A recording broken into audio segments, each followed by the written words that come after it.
आज बनाते हैं कभी ना खत्म होने वाली list. So welcome to this video. अगर आप इस चैनल पे पहली बार आए हैं तो सब्सक्राइब लाइक जरूर कर देना, क्योंकि आज मैं आपको बताने वाला हूं कि लिस्ट मेकिंग कैसे की जाती है। जब आप एफएलबी के अंदर ज्वाइन होते हो तो कहा जाता है जितनी बड़ी लिस्ट उतना बड़ा बिजनेस।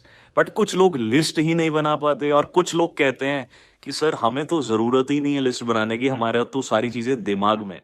अगर रही बात दिमाग की, तो परसों रात को क्या खाया था या परसों से पिछले दिन कपड़े कौन से पहने थे हमें ये भी याद नहीं है। तो जो चीज लिख ली जाए उसके चांसेस ज्यादा रहते हैं याद होने के। तो भाई मेरे हिसाब से रिटर्न में चीजें लिखना बहुत ज्यादा इंपॉर्टेंट है। तो आज मैं आपको बताऊंगा एफएलपी के अंदर अगर आपने अपने बिजनेस को डेवलप करना है, फॉर एवर लिविंग के अंदर अगर आपने अपने बिजनेस को उस लेवल पे लेके जाना है, तो आपको किस लेवल की लिस्ट जनरेट करनी है और एक ऐसी लिस्ट हमें बनानी है जो कभी ना खत्म हो। जी हाँ, ऐसी लिस्ट आज मैं आपको बताऊंगा कि जो लिस्ट कभी खत्म नहीं होगी और आपके लेवल्स आराम से इजीली होंगे और आप आराम से ग्रो कर पाओगे। सो गाइज, लिस्ट मेकिंग बहुत इंपॉर्टेंट है। फॉर एग्जाम्पल, जब हमारे घर में कोई शादी होती है, हमारे घर में कोई फंक्शन होता है, तो हम बहुत सारे मेहमानों को बुलाते हैं, कार्ड्स देते हैं, है ना। पर हम लिस्ट बनाते हैं, उसके लिए भी हम क्या बनाते हैं, लिस्ट बनाते हैं कि भाई हमने इस इंसान को बुलाना है शादी में, इस इंसान को बुलाना है जी अपने फंक्शन में। बट जब हम एफएलबी के अंदर बिजनेस में आते हैं, आपको पता है you build people at people build the business. आपको इस बिजनेस में एक टीम वर्क करना है, आपको बहुत सारे पर्सन को बिजनेस में कनेक्ट करना है, एक टीम खड़ी करनी है। बट यहाँ पे हम लिस्ट नहीं बनाते, जो कि सबसे बड़ी गलती है। सबसे पहली चीज एफएलपी के अंदर है भाई लिस्ट क्रिएट करना। अगर आप अपनी लिस्ट क्रिएट कर लोगे तो आप बड़ी तेजी से इस बिजनेस में ग्रो हो जाओगे। तो लिस्ट क्रिएट करना बहुत इंपॉर्टेंट है। और मैं आज आपको सजेशन देने वाला हूं कि अगर आप स्टार्टिंग कर रहे हो, अगर आप फ्रेशर हो, अगर आप बिल्कुल नए हो, अगर आपने रिसेंटली अपनी क्वालिफिकेशन 2CC10 की है या अपनी पॉलिसी एक्टिवेट किया, आप अब लिस्ट बनाने जा रहे हो, तो सबसे पहले जो लिस्ट आपने बनानी है वो बनानी है जी अपने नोन सर्कल के। और ऐसी लिस्ट बताऊंगा जो कभी खत्म नहीं होगी। जी हाँ, तो नोन सर्कल में आपने लिस्ट बनानी है।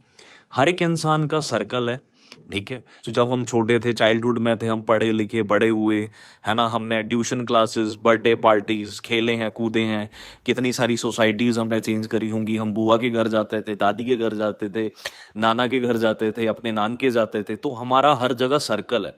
कुछ लोग यहाँ पे बड़ी आसानी से कह देते हैं कि सर हमारा तो सर्कल ही नहीं है। भाई ये सबसे बड़ी गलत बात है। आप हर एक इंसान का सर्कल है, ऐसा नहीं हो सकता कि आप जंगलों में रह रहे हो, आपके इर्द गिर्द लोग ही लोग हैं। तो भाई आपके पास बहुत बड़ा सर्कल है। अब मैटर करता है कि लिस्ट बनानी है। तो सबसे पहले हॉट मार्केट, फिर warm market and cold market. Hot market में आपका नोन सर्कल आ गया, बना दो भाई लिस्ट। अपने नोन सर्कल की सभी की लिस्ट बना दो। जो आपके दोस्त हैं, रिश्तेदार हैं, आपका भाईचारा है, आपके फ्रेंड्स हैं, आपके brothers sisters, everyone which are close to you, है ना, जो जो आपके बहुत क्लोज है ना, उनकी आप एक लिस्ट बना दो। लिस्ट बना दीजिए। उसके बाद वार्म मार्केट में जाएंगे, जिनके साथ आपकी फॉर्मल हेलो है ना। फॉर्मल हेलो है मतलब आपके जूनियर थे कॉलेज में, स्कूल में, आपके सीनियर थे स्कूल कॉलेज में, बट आपको बस बाय फेस जानते थे, थोड़ी बहुत आपकी बातचीत होती थी। तो वो आपकी वार्म मार्केट हो गई। तो आप वन बाय वन करके उन्हें एक लिस्ट बना लीजिए। धीरे धीरे हम उनसे बात करनी स्टार्ट करेंगे, हम उन्हें भी बिजनेस में इन्वॉल्व कर लेंगे। तो भाई वार्म मार्केट आप बड़ी अच्छी बना लीजिए। अब बात करते हैं कोल्ड मार्केट की। तो कोल्ड मार्केट में आप ले लीजिए कि भाई जिनके साथ आपकी बातचीत नहीं है, मतलब आप मान लीजिए अननोन है जी एक तरीके से, तो वो एक अलग सेगमेंट आ गया। बट आज मैं आपको हॉट और वार्म मार्केट में बताने वाला हूं, और ऐसी लिस्ट जो कभी खत्म नहीं। हम लिस्ट बना लेंगे, मिनिमम 50 to 100 पर्सन की लिस्ट हर बंदे की बन जाएगी। बन जाएगी जी, 50 to 100 पर्सन की हर बंदे की लिस्ट बन जाएगी। भाई बनने के बाद अब हमें इस लिस्ट को ऐसा बनाना है कि ये कभी खत्म ही ना हो। तो ये कैसे हो सकता है? आपने काफी सारी वीडियोस में ये भी सुना होगा, रेफरेंस मार्केटिंग। तो ये नोन में भी काम करती है भाई, ये हॉट और वार्म मार्केट में भी काम करेगी और इवन कोल्ड में भी काम करेगी। बट मैं सजेस्ट कर रहा हूँ जो भी लोग इस वीडियो को देख रहे हैं वो फ्रेशर होंगे, तो आप नोन में ही जाना, ठीक है। तो भाई क्योंकि आपके ग्रोथ होने के चांस ज्यादा होंगे, ट्रस्ट बना होता है, कोल्ड में बनाना पड़ेगा। यहाँ पे फेथ बना है, आपको जानते हैं, आपकी फेस वैल्यू है, तो ग्रोथ जल्दी हो जाएगी। तो आपने अपनी नोन सर्कल के अंदर रेफरेंस मार्केटिंग कैसे करनी है? मान लो आपका भाई है, आपकी बहन है, या आपके भाई ने आपका बिजनेस देख लिया, अगर उसे अच्छा लगा, फिर तो उसके सर्कल में आप एंटर करोगे ही करोगे। उसका भी अलग सर्कल होगा। जैसे आपके 100% की लिस्ट है, शायद उसकी 200% की लिस्ट बन जाए, या 80% की लिस्ट बन जाए, तो वो बिजनेस आगे बढ़ जाएगा, रेफरेंस में चले जाएगा। अगर इन केस कुछ दोस्त हमारे ऐसे भी होते हैं, नहीं कर पाऊंगा जी, मैं नहीं कर सकता, मैं बिजी हूँ जी, तो आप उन्हें ये कह सकते हैं कि ये ले मेरा पोस्टर, ये ले मेरा लिंक, अपने व्हाट्सएप स्टेटस पे लगा दे, अपनी इंस्टाग्राम स्टोरी पे लगा दे। भाई जो भी इंटरेस्टेड हुआ, जो भी डेडिकेटेड हुआ, भाई तू ये फॉर्म फिल करवा देना। एंड अगर वो मेरे साथ बिजनेस पार्टनर बनता है, तो मैं तुझे जो है टिप भी दे सकता हूँ, या तुझे मैं थोड़ा बहुत आप मनी की हेल्प कर देना, तब भी वो खुश हो जाएगा, है ना। सो ऐसे करके आप अपने नोन के नोन सर्कल में एंटर कर सकते हो। मेरे कहने का मतलब है कि आप अपने नोन के नोन सर्कल में एंटर कर सकते हो। आपका दोस्त है, आपके रिश्तेदार हैं, आपके भाई हैं, आपके सिस्टर्स हैं, आप उनके सर्कल में एंटर होके बिजनेस को शेयर कर सकते हो। ये बहुत इंपॉर्टेंट टिप है, रेफरेंस मार्केटिंग, है ना। हमेशा कहा जाता है कि भाई आपकी नजर में कोई हो तो बताना, कहते हैं ना जी। हमें रिश्तेदार भी कह देते हैं, अगर कोई चीज हमें सेल करनी हो, कोई चीज हमें बाय करनी हो, भाई आपकी नजर में हुआ कोई खरीदने वाला तो बताना, आपकी नजर में हुआ कोई बेचने वाला तो बताना।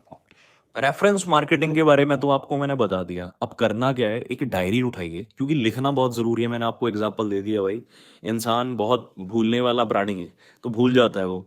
दोस्तों डायरी उठाइए, डायरी उठाने के बाद अपनी उसमें लिस्ट बनाइए। लिस्ट जब बन जाएगी ना, तो जो जो पर्सन्स ने आपको रेफरेंस दिया है, उसकी सामने एक और लिस्ट बनाइए इन फ्रंट ऑफ दैट। मैं आपको कैलकुलेशन समझाता हूँ। मान लीजिए आपने 100% की लिस्ट बनाई, 100% की लिस्ट बनाई। अब 100, मान लीजिए 100 में से 10 लोगों ने आपको रेफरेंस दे दिया, आगे 10-10% का और, मतलब उनके सर्कल में आप एंटर हो गए, और वहां से आपको 10-10% और मिल गए। अब 10 into 10 अगर मैं बोलूं, तो 100 fresh new leads, new person आपके पास और आ गए। भाई आपकी लिस्ट ना कभी खत्म नहीं होगी, अगर आप रेफरेंस के थ्रू, रेफरेंस के थ्रू, रेफरेंस के थ्रू आगे से आगे एंटर होते रहे ना, तो आपकी लिस्ट कभी खत्म नहीं होने वाली, और आपको कभी पर्सन्स की कमी नहीं आने वाली। और पहली चीज मैं आपको एक बात बताऊं, आ, और दोस्तों जो आप ये लीड आपको जो मिल रही है ना रेफरेंस के थ्रू, इसका प्लस पॉइंट ये है, ट्रस्ट बना हुआ है, फेथ बना हुआ है। आप नोन के नोन में एंटर हो रहे हो, ऑलरेडी ट्रस्ट बना हुआ है, एक दूसरे को जानते हैं, तो यहां पे कन्वर्ट होने की रेशो और ज्यादा है, आप कन्वर्जन और ज्यादा कर पाओगे। तो ये सबसे बड़ा बेनिफिट है रेफरेंस का, वो भी नोन में। तो ऐसे आप बना सकते हैं कभी ना खत्म होने वाली लिस्ट। हमेशा रेफरेंस में एंटर हो जाइए, चाहे वो नोन का है। सेम एज इट इज आप कोल्ड में भी कर सकते हैं। क्लियर है दोस्तों?